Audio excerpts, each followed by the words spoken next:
नमस्कार, मैं हूं चंद्रशेखर जोशी और आप देख रहे हैं अंतर्राष्ट्रीय खबरों का सबसे भरोसेमंद कार्यक्रम खबर दुनिया की। इस कार्यक्रम में हम आपको इस वक्त की बड़ी और महत्वपूर्ण अंतर्राष्ट्रीय खबरें बताते हैं, साथ ही दो बड़ी खबरों पर अपने विशेषज्ञ मेहमान के साथ चर्चा भी करते हैं। आज हम अमेरिका और ईरान के बीच बातचीत के बावजूद लगातार बढ़ रहे तनाव और पाकिस्तान और अफगानिस्तान के बीच बन रही चिंताजनक स्थिति पर चर्चा करेंगे।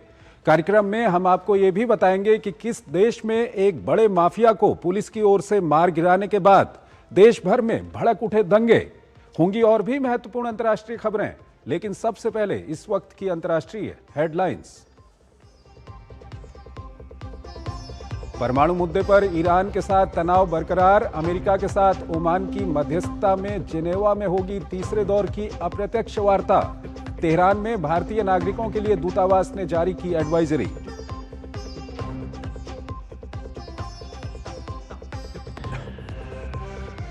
बांग्लादेश में राष्ट्रपति शहाबुद्दीन का मोहम्मद यूनुस पर बड़ा आरोप, कहा अंतरिम सरकार प्रमुख के तौर पर उड़ाई संविधान की धज्जियां। नई सरकार गठन के बाद सेना के शीर्ष स्तर पर बड़ा फेरबदल।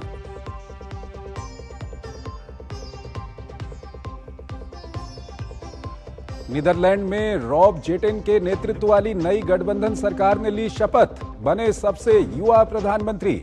अल्पमत में होने की वजह से विपक्षी सांसदों के भरोसे सरकार चलाना चुनौती।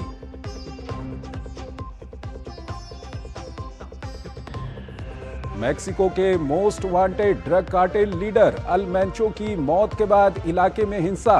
भारतीय दूतावास ने मेक्सिको में रहने वाले भारतीयों के लिए जारी की एडवाइजरी।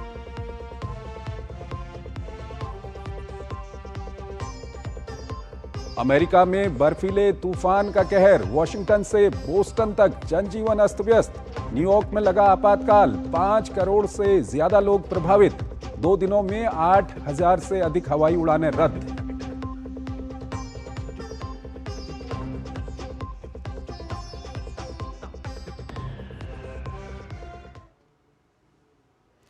और आइए आपको पहली बड़ी खबर की ओर लिए चलते हैं। पाकिस्तान और अफगानिस्तान के बीच एक बार फिर तनाव चरम पर पहुंच गया है। दोनों देशों की सीमाओं पर सेनाएं आमने सामने हैं। पाकिस्तान की ओर से अफगानिस्तान के अंदर घुसकर हवाई हमलों के बाद अफगानिस्तान की तालिबान सरकार इन हमलों का सही समय आने पर जवाब देने की बात कह रही है। साथ ही पाकिस्तान पर निर्दोष नागरिकों, महिलाओं और बच्चों को निशाना बनाने का आरोप लगाया जा रहा है। दूसरी ओर भारत ने रमजान के पवित्र महीने में अफगान इलाके पर एयर स्ट्राइक की कड़ी निंदा की है।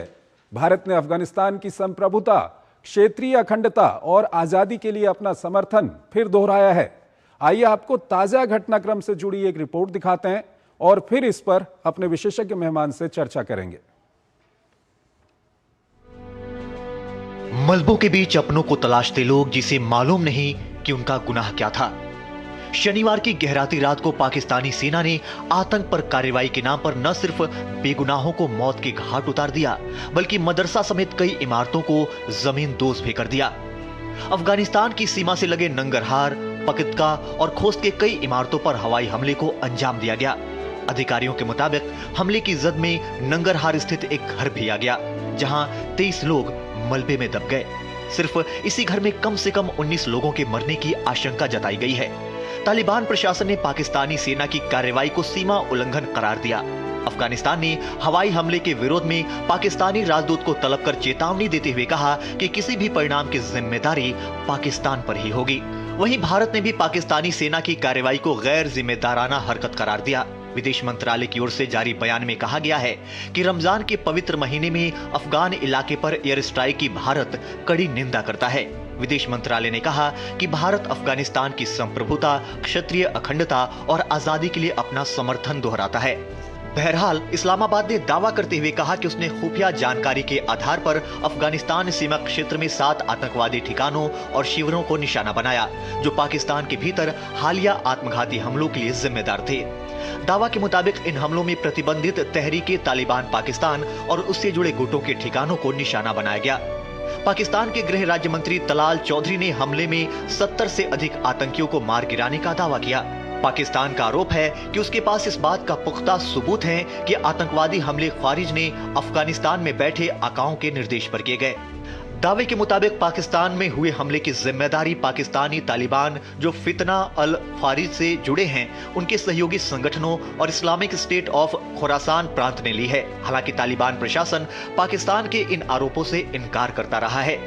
अफगानिस्तान के मुताबिक पाकिस्तानी सेना अपनी सुरक्षा संबंधी कमजोरियों की भरपाई ऐसे अपराधों के जरिए कर रही है। दरअसल पिछले साल अक्टूबर के बाद से ही काबुल पर पाकिस्तानी हवाई हमलों और उसके बाद अफगान जमीन पर हुए हमलों के बाद से दोनों देशों के बीच तनाव बढ़ गया। इस दौरान दोनों पक्षों ने एक दूसरे पर तोप और भारी हथियारों से भी हमला किया, जिसमें दर्जनों सैनिक और नागरिक मारे गए। बढ़ते तनाव के बीच कतर की मध्यस्थता से युद्ध विराम पर सहमति बनी। बाद में तुर्की भी मध्यस्थता के लिए मैदान में उतरा। तनाव कम करने के लिए कई दौर की वार्ताएं हुई, लेकिन कोई ठोस परिणाम नहीं निकल पाया।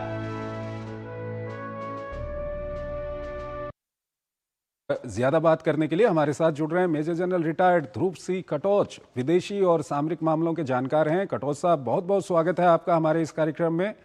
कटोच साहब, पाकिस्तान कहता है कि उसने तहरीक तालिबान पाकिस्तान और इस्लामिक स्टेट के जो लड़ाके या जहां से उन लोगों को कंट्रोल किया जा रहा था वहां हमले किए हैं।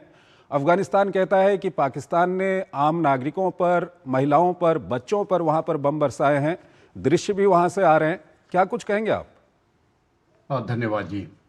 देखिए, सबसे पहले ये जो हरकत की है पाकिस्तान ने, ये मैं कह सकता हूँ एक पूरा फंडामेंटल ये ह्यूमन राइट्स का वायलेशन है। इस प्रकार से अपने फाइटर जेट्स किसी दूसरे मुल्क में, और वो भी कह तो रहे हैं वो प्रिसिशन बम्बार्डमेंट किया उन्होंने, लेकिन प्रिसिशन गाइडेड म्यूनिशन इस्तेमाल नहीं हुआ है। तो एयरक्राफ्ट ऊपर जाके उन्होंने अपने बॉम्ब्स गिराए हैं। और जिस प्रकार की, अगर फर्ज करो अगर टेररिस्ट कैंप था भी, उस प्रकार की एक्यूरेसी उनके पास नहीं थी। ये तो पहली बात है। लेकिन जिस प्रकार से 7 अलग अलग ठिकानों पे वो कह रहे हैं उन्होंने हमला किया है, इस प्रकार का हमला करना और ये कहना कि जो वहां पर तहरीक तालिबान के ही लोग थे, ये मैं मानने को तैयार नहीं हूं। जिस प्रकार से वहां पर लोग रहते हैं वो सब मिलजुल के रहते हैं, और ये सबसे गरीब लोग हैं। अगर आपने देखा भी होगा तस्वीरों में, वो झोपड़ियां हैं उनकी। और वहां पर जाके उन्होंने मैं समझता हूँ अफगानिस्तान के सबसे गरीब लोग जो हैं, वहां पर उनके मर्दों को, बीवी और बच्चों को भी मार डाला है। और पाकिस्तान क्लेम कर रहा है 70-80 मरे हैं।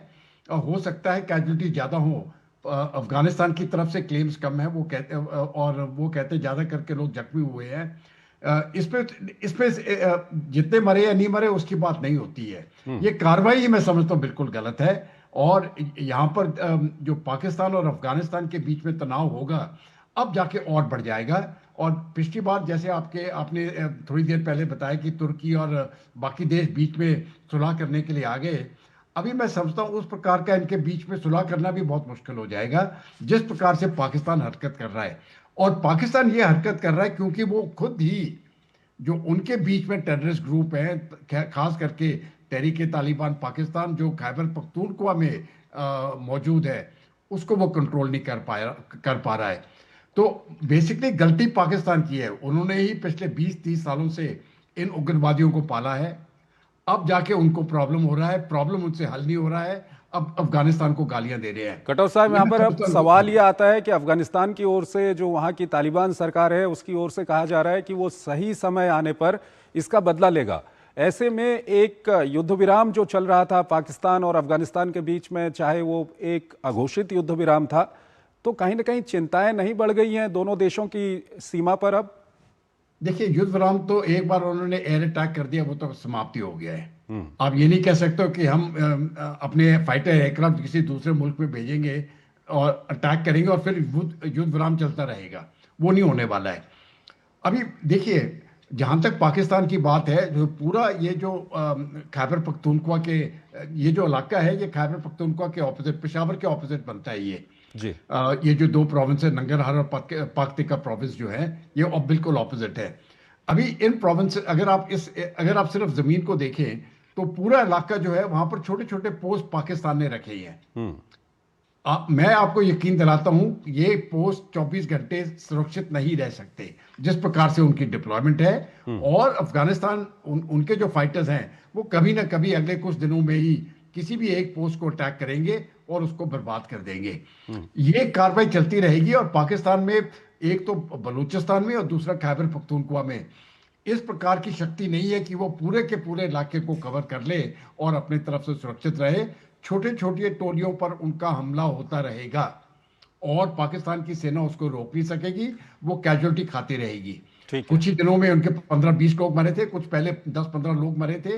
औसत अगर आप लगाएं तो 2 या 3 पाकिस्तानी सैनिक हर रोज मर रहे हैं और इस प्रकार की कैजुअलिटी सहना मैं समझता हूँ बहुत मुश्किल है। जब तक पाकिस्तान कोई पॉलिटिकल तरीका ना निकाले अपने खुद के जो उनके बीच में इंसर्जेंसी चल रही है उसको संभालने की, ये मामला उनका सुधरेगा नहीं। कटो साहब, अंतिम सवाल ये है कि भारत ने अपनी राय रखी है, भारत की ओर से बयान भी आया है कि वो अफगानिस्तान में जो ये एयर स्ट्राइक की गई है पाकिस्तान की ओर से, इसकी निंदा करता है। लेकिन भारत को छोड़ के हम देखते हैं कि कोई बड़े अंतर्राष्ट्रीय मंचों से कोई बड़ी निंदा इसको लेकर के अभी तक नहीं आई है, ऐसा क्यों?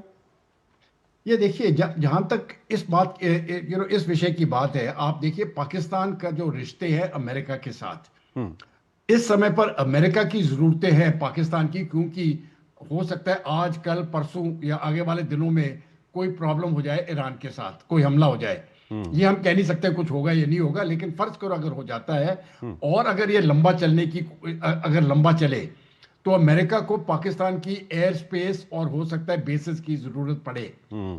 वो अपने रिश्ते पाकिस्तान से नहीं बिगाड़ेगा। बाकी तो अफगानिस्तान में कुछ हो रहा है, ये उनका स्फीयर ऑफ इंटरेस्ट से बाहर जा रहा है इस समय पर, और अफगानिस्तान के ऊपर अभी रूस का भी कोई इंटरेस्ट नहीं है, ना तो चीन का है। तो ये मामला इस समय पर मुझे नहीं लगता है कि कोई खास करके वेस्टर्न पास इसके बीच में आए। और लेकिन जहाँ तक भारत की बात है, मुझे तो लगता है क्योंकि हमारी दोस्ती बहुत पुरानी, पीपल टू पीपल रिलेशनशिप भी बहुत स्ट्रांग है अफगानिस्तान के लोगों के साथ, हमको तो अपनी आवाज़ उठाना चाहिए और पूरी की पूरी तरह से पब्लिक से मॉरल सपोर्ट और किसी किस्म का या डिप्लोमेटिक सपोर्ट हमको ज़रूर देना चाहिए। ठीक है, कटो साहब हमारे साथ बने रहिएगा। एक और महत्वपूर्ण विषय है, उस पर अभी हम बातचीत करेंगे, लेकिन यहाँ पर हमको एक छोटा सा ब्रेक लेना है। एक छोटा सा ब्रेक लेते हैं। Video call. मैं सीनियर इंस्पेक्टर काली पहाड़ी चौकी से। यस, आपके पार्सल में ड्रग्स मिले हैं। ड्रग? मैंने आपको अरेस्ट किया जाता है। यदि बचना चाहते हो तो 2 लाख रुपए। ये फोन पे कौन अरेस्ट करता है? तुम पुलिस नहीं है और हम बोगा मतलब मूर्ख नहीं है। यूपीआई कहता है अगर कोई नकली पुलिस बन के आपको भी कॉल करे और डराए तो कहो मैं मूर्ख नहीं।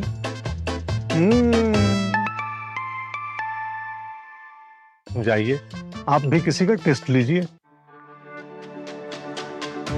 मेरी पसंद, मेरी पसंद, मेरी पसंद, मेरी पसंद, हमारी पसंद, हम सबकी पसंद। मजबूत देश का मजबूत सरिया हो गया स्टील। LIC युवा प्रोफेशनल्स के लिए लाए हैं नवजीवन श्री। करें नियमित प्रीमियम का भुगतान, जीवन बीमा का आनंद लें, प्राप्त करें प्रीमियम के प्रतिशत पर गारंटीकृत एडिशंस, अपने वित्तीय लक्ष्यों के अनुरूप मैच्योरिटी पर गारंटीकृत धनराशि पाएं। मौजूदा पॉलिसी धारकों के लिए आकर्षक अतिरिक्त लाभ आज ही खरीदें। स्वागत है आपका ब्रेक के बाद। अगली बड़ी खबर की ओर आपको लिए चलते हैं। ईरान को लेकर अमेरिकी राष्ट्रपति डोनाल्ड ट्रंप का सब्र कभी भी जवाब दे सकता है और ईरान पर बड़ा अमेरिकी हमला हो सकता है। फिलहाल दोनों देशों के बीच में बातचीत चल रही है। ट्रंप ने मामले के हल के लिए 10 से 15 दिन की डेडलाइन भी दी है, लेकिन बातचीत को लेकर दोनों पक्षों की ओर से आ रहे बयानों से लगता है कि किसी निर्णायक हल का निकलना काफी मुश्किल है। वहीं पश्चिम एशिया में अमेरिकी सैन्य तैनाती लगातार बढ़ रही है और ईरान भी जवाबी तैनाती में जुटा हुआ है। ऐसे में क्या आने वाले दिनों में इलाके में कोई बड़ा युद्ध भड़क सकता है? इस पर हमारी एक खास रिपोर्ट देखिए और फिर इस पर अपने विशेषज्ञ मेहमान से हम चर्चा करेंगे। अमेरिका और ईरान के बीच तनाव में फिलहाल एक ठहराव देखा जा रहा है, क्योंकि दोनों पक्ष बातचीत से मामले का हल निकालने की कोशिश कर रहे हैं। हालांकि बातचीत विफल रहने की दशा के लिए भी दोनों देश तैयार हो रहे हैं। अमेरिकी मीडिया के अनुसार अमेरिका पश्चिम एशिया में ईरान के आसपास के विभिन्न इलाकों में अपनी हवाई ताकत लगातार बढ़ा रहा है। बताया जा रहा है कि इलाके में अमेरिका की हवाई शक्ति की तैनाती 2003 में इराक पर आक्रमण के बाद से सबसे अधिक है। पिछले कुछ दिनों में अमेरिका ने यहां 120 से अधिक विमान तैनात किए हैं, जबकि दुनिया का सबसे बड़ा विमान वाहक पोत यूएसएस जेराल्ड आर फोर्ड पहले से ही अरब सागर में तैनात USS Abraham Lincoln career strike group में शामिल होने के लिए रास्ते में है। दूसरी ओर ईरान भी लगातार कह रहा है कि वो किसी भी अमेरिकी हमले के लिए पूरी तरह तैयार है और अपनी सेनाओं की धार लगातार पैनी कर रहा है। इस सब के बीच दोनों देशों के बीच मध्यस्थता कर रहे देश ओमान ने जानकारी दी है कि 2 दौर की बातचीत के बाद अब दोनों देशों के अधिकारियों के बीच इसी गुरुवार को स्विट्जरलैंड के जेनेवा में तीसरे दौर की अप्रत्यक्ष वार्ता होगी। बहरहाल दोनों पक्षों से जिस तरह के बयान आ रहे हैं उसको देखते हुए लगता है कि इतने कम दिनों में कोई हल निकालना काफी मुश्किल होगा। इस बीच वाशिंगटन की ओर से परमाणु वार्ता का नेतृत्व कर रहे ट्रंप के विशेष दूत स्टीव विटकॉफ ने शनिवार को कहा कि अमेरिकी राष्ट्रपति ये जानने के लिए उत्सुक थे कि ईरान ने अभी तक आत्मसमर्पण क्यों नहीं किया है और अपने परमाणु कार्यक्रम पर अंकुश लगाने के लिए सहमत क्यों नहीं हुआ है। दरअसल अमेरिका ईरान पर दबाव डाल रहा है कि ईरान अपना परमाणु कार्यक्रम खासकर यूरेनियम का संवर्धन पूरी तरह छोड़ दे। साथ ही अमेरिका ईरान के बैलिस्टिक मिसाइल कार्यक्रम को भी नियंत्रित करना चाहता है। वहीं ईरान परमाणु मुद्दे पर बातचीत के लिए तो तैयार है, लेकिन वो बैलिस्टिक मिसाइल कार्यक्रम को लेकर कोई समझौता नहीं करना चाहता। CBS न्यूज के साथ एक साक्षात्कार में ईरान के विदेश मंत्री अब्बास अरागची ने कहा कि ईरान का परमाणु कार्यक्रम राष्ट्रीय गरिमा और गौरव का विषय है। देश के वैज्ञानिकों ने काफी मुश्किलों के बाद स्वतंत्र रूप से इस तकनीक को विकसित किया है। हम इसे छोड़ने वाले नहीं हैं। ये परमाणु शक्ति के शांतिपूर्ण उपयोग के लिए है। NPT के एक प्रतिबद्ध सदस्य के रूप में ईरान पूर्ण सहयोग करने के लिए तैयार है। ऐसे हालात में बातचीत किस दिशा में जाती है, इस पर सबकी नजरें टिकी हुई हैं। क्या दोनों पक्षों की स्थिति को देखते हुए 2015 जैसा कोई परमाणु समझौता हो सकता है? इसको लेकर भी काफी विचार विमर्श चल रहा है। इस सब के बीच ईरान में विभिन्न विश्वविद्यालयों में सत्ता विरोधी और सत्ता समर्थक प्रदर्शनों की भी खबरें हैं। तेहरान के कई विश्वविद्यालयों में दोनों पक्षों में झड़प के वीडियो भी सोशल मीडिया पर खूब वायरल हो रहे हैं।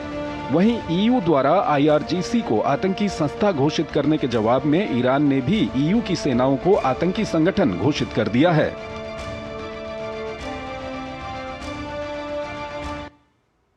मेजर जनरल रिटायर्ड ध्रुव सिंह कटोच हमारे साथ जुड़े हुए हैं, विदेशी और सामरिक मामलों के जानकार हैं। उनसे हम जानेंगे। कटोच साहब, बातचीत चल रही है, अगले दौर की बातचीत गुरुवार को होगी जेनेवा में, लेकिन दोनों ओर से जो बयान आ रहे हैं उसमें खासकर परमाणु कार्यक्रम को लेकर के अमेरिकी राष्ट्रपति ट्रंप ने जो उनके दूत हैं विटकॉफ, उनसे पूछा है कि अभी तक ईरान ने सरेंडर क्यों नहीं किया, वो क्यों नहीं अपना परमाणु कार्यक्रम छोड़ रहा है।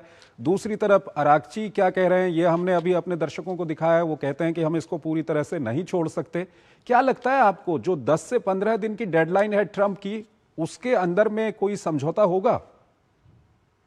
देखिए, 2 चीजें हो सकती हैं, या तो समझौता होगा या नहीं होगा। मुझे तो कोई फर्ज करो अगर समझौता होता है तो 2 विषयों के ऊपर है। एक तो है परमाणु हथियारों के ऊपर और दूसरा है बैलिस्टिक मिसाइल्स। मुझे लगता है ये बैलिस्टिक मिसाइल्स का इतना खास मुद्दा नहीं है। ये मुद्दा ज्यादा करके ये परमाणु हथियारों का है, क्योंकि बार बार आयतुल्लाह खुमैनी के टाइम से और अभी खमेनी के टाइम तक उनके टॉप लीडरशिप से ये बयान आते हैं कि हम इजराइल को पूरा खत्म कर देंगे। और इजराइल को पूरा खत्म करना है वो तो सिर्फ न्यूक्लियर बॉम्ब से ही हो सकता है, वैसे तो होने वाला नहीं है। तो जहां तक अमेरिका और वेस्टर्न इंटरेस्ट है वो ये है कि ईरान के पास न्यूक्लियर हथियार ना हो और उसको कैप करना चाहता है। अगर इसके ऊपर समझौता हो गया इस समय पर और वो पूरी तरह से समझौता होगा कि आप नहीं बनाओगे, तब तो मुझे लगता है कि ये युद्ध रुक सकता है। लेकिन अगर समझौता नहीं हुआ तब तो मुझे कोई शक नहीं है यहाँ पर हमला होगा। आज हो, कल हो, परसों हो, ये जब भी हो, ये प्रेसिडेंट ट्रंप उनकी जो प्लानिंग प्रोसेस है ये है, उसके ऊपर हम कोई टिप्पणी नहीं कर सकते हैं। लेकिन मुझे कोई शक नहीं है फिर हमला होगा। तो बात अड़ी है परमाणु समझौते पर। अगर हो जाता है तो शांति हो जाएगी, अगर नहीं होता है तो हमला होगा। अभी अगर हमला होता है तो 2 चीजें हैं। एक सिर्फ छोटी सी बात जी कि ईरान की रिटेलिएटरी कैपेसिटी क्या है और मुझे लगता है कि जहां तक जो जो कैरियर ग्रुप से, एक कैरियर ग्रुप तो जनरल फोर्ड अभी तक उधर ही है, लिंकन अभी आ रहा है, और ये बहुत बड़ी शक्ति है, ये बहुत बड़ी शक्ति है। तो उसके ऊपर क्या वो हमला कर सकता है? मुझे नहीं लगता है कि वो काबिलियत है। लेकिन जो सराउंडिंग कंट्रीज है ईरान के बीच में, खास करके ऑयल प्रोड्यूसिंग सऊदी अरेबिया वगैरह, अगर वहां पर तेल के ऊपर उन्होंने हमला कर दिया और पर्शियन गल्फ को ब्लॉक कर दिया उन्होंने, तब मैं ये स्ट्रेट ऑफ हॉर्मुज अगर ब्लॉक हो गया तो बाकी देशों के लिए, जैसे कि भारत है, हमको बहुत मुश्किल, बहुत कठिनाई आगे आ सकती है। सर, यहाँ पर यह भी जानना चाहेंगे कि 2015 में बराक ओबामा के टाइम में एक समझौता हुआ था, क्या उस तरह की कोई स्थिति बन सकती है क्या? अभी जिस तरह के बयानात आ रहे हैं उसको देखते हुए क्या लगता है आपको? नहीं, उस तरह की स्थिति आ सकती है, लेकिन वो समझौता नहीं होगा, क्योंकि उस समझौते से प्रेसिडेंट ट्रंप कभी भी खुश नहीं थे और वो चाहते थे कि ये और सख्त हो। तो अगर ईरान उसको मानने के लिए तैयार हो जाए तब तो मैं समझता हूँ ये समझौता हो जाएगा, नहीं तो फिर ये दोनों तरफ से इस प्रकार का तनाव चला रहेगा और ये तनाव ज्यादा देर नहीं रहेगा, ये युद्ध पे ही बदल जाएगा, इसमें मुझे कोई शक नहीं है। इसीलिए सभी देशों से चेतावनी अभी आ रही है और भारत ने भी अपने देशवासियों को जो ईरान में है उनको चेतावनी दी है कि आप वापस आ जाओ। हम ये नहीं कह सकते, मैं ये नहीं बोल रहा हूँ कि युद्ध होगा, लेकिन मैं ये कह रहा हूँ कि अगर ये समझौता नहीं हुआ तो युद्ध की संभावना बहुत ज्यादा बढ़ जाएगी। सर, यहाँ पर एक सवाल ये भी आता है कि ईरान के जो तेवर हैं, वो जिस तरह से अब्बास अरागची बोल रहे हैं कि ये हमारे लिए गरिमा का विषय है, जो परमाणु कार्यक्रम है हमने काफ़ी मुश्किलात में 1 दशक लगाकर इसको तैयार किया है, हम इसको छोड़ेंगे नहीं। और दूसरी तरफ ईरान की ओर से कहा जा रहा है, उनकी जो IRGC और दूसरी सेनाओं के प्रमुख हैं वो कहते हैं कि हम पूरी जवाबी कार्रवाई के लिए तैयार हैं। ईरान किस बेसिस पर अमेरिका को जवाब देने के लिए तैयारी वाली बात कह रहा है युद्ध के मैदान की, अगर हम बात करें तो? सर नहीं, देखिए, ईरान के पास भी शक्ति है, उनके पास भी शिप्स हैं और शिप्स के पास वो ड्रोन्स हैं उन शिप्स में, और वो शिप्स जाके अमेरिकन शिप्स को टारगेट कर सकते हैं। तो अगर युद्ध होती है, बेशक ईरान का बहुत नुकसान होगा, लेकिन कुछ हद तक वो अमेरिका को भी नुकसान पहुंचा सकते हैं। वो इतना ज्यादा नुकसान नहीं होगा जहां तक अमेरिका को होगा, क्योंकि वो शिप्स के ऊपर ही जाएगा। ज्यादा करके खतरा मुझे लगता है मिडिल ईस्ट के ऊपर है, क्योंकि ये युद्ध जो है, अगर वो एनर्जी रिसोर्सेज के ऊपर चला गया तब तो फिर ये बहुत भयानक युद्ध हो सकता है। और खास करके भारत और चीन दो देश जो हैं, जो बड़े ऑयल डिपेंडेंट है इस इलाके से, तो हमको तो बहुत नुकसान हो जाएगा। और इसलिए भारत के हित में ये यहाँ पर युद्ध होना ये बिल्कुल भारत के हित में नहीं है। और भारत तो वैसे भी चाहता है कि बातचीत से मामले को सुलझाया जाए, डिप्लोमेसी से मामले को सुलझाया जाए, चाहे रूस यूक्रेन की बात रही हो या गाजा की बात रही हो या पश्चिम एशिया में कोई भी बात रही हो। प्रधानमंत्री बार बार ये बोलते रहे हैं कि बातचीत और डिप्लोमेसी से मामले को सुलझाया जाए।